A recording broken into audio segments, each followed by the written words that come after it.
कहीं भी उस व्यक्ति को सूतक नहीं है, उस परिवार को सूतक पूरे को नहीं लगता जो उसकी पूजा कर रहा है। जो नहीं कर रहा है उसको लगेगा, महिला को लगेगा, जैसे महिला ने बच्चे को जन्म दिया है उसको लगेगा। लेकिन जो विग्रह को स्नान कराता है, रोज उनका नमो भगवते वासुदेवाय मंत्र जप करता है, उसको सूतक नहीं, वो तुरंत स्नान करेगा, उसके बाद ठाकुर जी भोग लगाएगा। अब महाराज जी सुनिए, हमें सूतक के बारे में एक बार विशेष और फिर समझाइए। जी देखिए, जन्म और मरण का जो सूतक है, ये ब्रह्मचारी को, सन्यासी को और वानप्रस्थी को नहीं लगता। जिसने गुरु दीक्षा ली है, गुरु मंत्र का नित्य जप करता है, त्रिकाल संध्या करता है, 2 काल संध्या करता है, अथवा किसी तरह से वो नित्य प्रति भगवान के पूजन में लगा रहता है, वो सद्या स्नान से ही उस सूतक से मुक्त हो जाता है।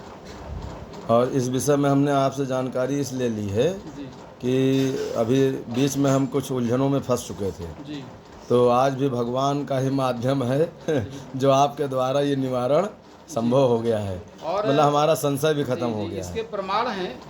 हाँ, जैसे याज्ञवल्क्य की स्मृति है, अच्छा, और आपका धर्म सिंधु है, ऐसे कुछ प्रामाणिक ग्रंथ हैं, उनमें आपको इसके बारे में मिल जाएगा, संदर्भ में मिल जाएगा और इसका उदाहरण भी मिल जाएगा। और आपके माध्यम से हमारा संशय भी खत्म हुआ। और जो कुछ पंथी थे जो कह रहे थे कि आप सुंदरकांड या भजन नहीं कर सकते हैं, तो हम तो निरंतर आज 4 साल से हनुमंत लला महाराज की सेवा में लगे हैं और श्री राम जी के भजन कीर्तन में सदैव तत्पर रहते हैं। फिर रात के 12 बजे हों, रात के 2 बजे हों, सुबह के 4 बजे हों, जैसा आदेश हनुमान जी का होता है, ये भजन कीर्तन आज निरंतर 4 साल से चल रहा है। और जो स्मरण है हमारा, मतलब मनोवृत्ति जो चलती है, ये बचपन से ही लगी हुई थी, लेकिन अब जो है उनकी कृपा से, बहुत सुंदर है, गुरु महाराज की कृपा से, हनुमान जी की कृपा से। एक कुछ और भ्रम रहते हैं। जैसे किसी के यहाँ किसी बच्चे का जन्म हुआ, तो लोग कहते हैं कि अब सब पूजा पाठ बंद है।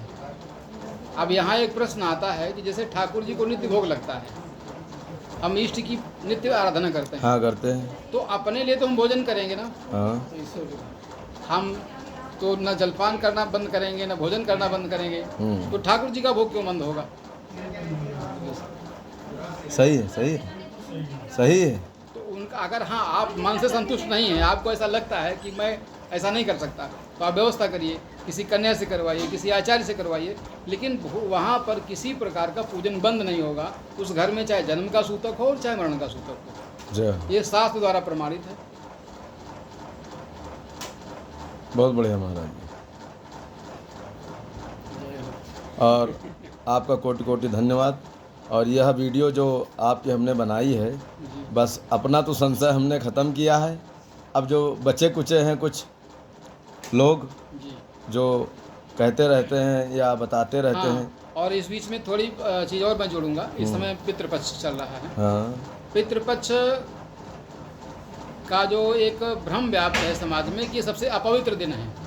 मेरी दृष्टि में, विचार में, सबसे पवित्र दिन और शास्त्र के प्रमाण के अनुसार सबसे पवित्र दिन है। सबसे पवित्र दिन, क्योंकि 11.5 महीने हम लोग उन देवी देवताओं की पूजा करते हैं जिनको मैंने प्रत्यक्ष नहीं देखा है, शास्त्र के द्वारा प्रमाणित हैं, ऋषियों के द्वारा प्रमाणित हैं। उनके कहे अनुसार यद्यद आचरण श्रेष्ठा तत्तदैव एतरो जनः शायद प्रमाणम कुरुते लोकास्तद अनुवर्तते की व्यवस्था के अनुसार हम करते हैं। ठीक है, लेकिन ये जो 15 दिन है और एक पूर्णिमा का मिला लें 16 दिन हो जाता है। लेकिन इस बार ये पक्ष जो है रहा पूरे 16 दिन का ही है। कहीं कहीं पर 15 दिन के हिसाब से लोगों ने किया है, लेकिन 16 दिन माना जाता है।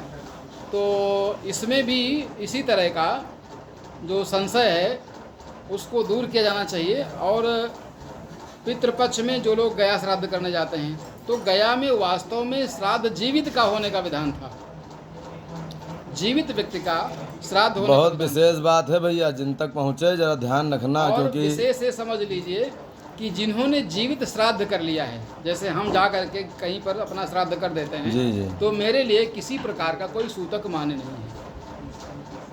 मतलब इसमें भी एक जो रहस्य था वो सामने आ चुका है। इसमें भी किसी प्रकार का सूतक मान्य नहीं है। दूसरा, गया करने के बाद जो वापस आते हैं, तो प्रायः परिवारों की स्थिति क्या होती है, वो कहते हैं अब हम घर में तर्पण नहीं करेंगे, जल नहीं देंगे, श्राद्ध नहीं करेंगे। ये शास्त्र के विपरीत है। वहाँ से आएंगे तब भी उनको उसी विधि विधान के हिसाब से सारा कुछ करना है जैसे पहले करते थे। और गया श्राद्ध करने के बाद आपने तर्पण करना बंद कर दिया, श्राद्ध करना बंद कर दिया, इसका मतलब आपने पितर को छोड़ दिया। आपके अपने परिवार की परंपरा ही समाप्त हो जाएगी।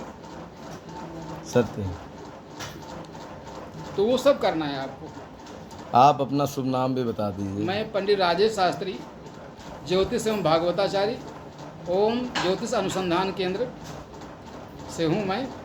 और श्री राम कथावाचक जी, श्री राम कथा, भागवत कथा और कर्मकांड, सचंडी यज्ञ, विष्णु महायज्ञ, रुद्र महायज्ञ, जितने प्रकार के अनुष्ठान है उसमें सहभागिता रहती है।